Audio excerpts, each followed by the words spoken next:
چھوٹے صوبے ہیں ان کے خلاف بھی اور سب سے بڑے صوبے کے خلاف بھی سازش ہو رہی ہے۔ الیکشن کمیشن یہ کہتا ہے کہ ہم کریں گے نئی حلقہ بندیاں اور پھر دیکھیں گے کہ کون سا حلقہ کہاں تک جاتا ہے۔ آپ صوبے سے باہر نہیں نکل سکتے۔ آئین کا آرٹیکل 51 پڑھ لیں۔ جو پنجاب کو سیٹیں ملی ہیں وہ پنجاب کی ہیں، اس لیے کہ ان سیٹوں میں سے پھر خواتین کی سیٹیں ہیں، پھر ان سیٹوں میں سے جو مائنورٹیز ہیں ان کی بھی سیٹیں ہیں۔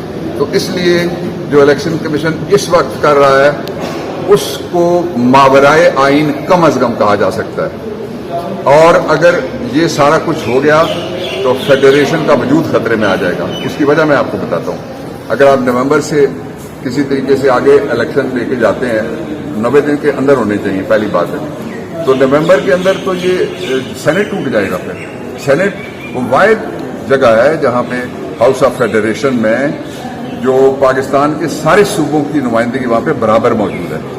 اگر سب سے کم سیٹیں فرض کریں بلوچستان کی اسمبلی میں اور سب سے زیادہ پنجاب کی اسمبلی میں، لیکن ان میں سے ووٹ جو کاؤنٹنگ ہے پروپورشنل ریپرزنٹیشن کی فارمولے کے مطابق وہ بالکل برابر ہیں سب کی۔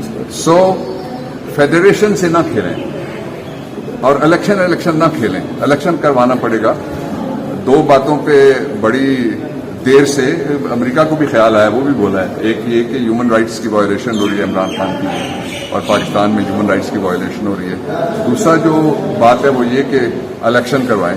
یہ جو دو جگہ گورنمنٹس بیٹھی ہوئی ماورائے آئین ہے، اور آپ کو پتہ ہے کہ ایک آئین کے توڑنے کا مقدمہ چل چکا ہے پاکستان میں، کافی عرصے بعد چلا تھا۔ عرصہ ڈز ناٹ میٹر، جو جرم کرے گا بھگتے گا۔ کون سا سائفر کی جو کہا جا رہا ہے کہ کاپی، کون سا سائفر، کون سی کاپی جو چیف جسٹس کے پاس بھی ہے، جو صدر پاکستان کے پاس بھی ہے،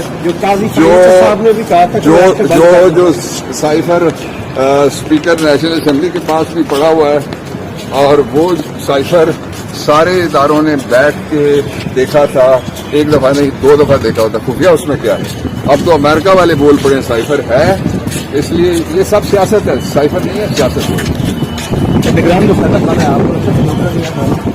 چینلز اور ان کے اینکرز کے علاوہ کوئی نیوٹرل نہیں نظر آتا۔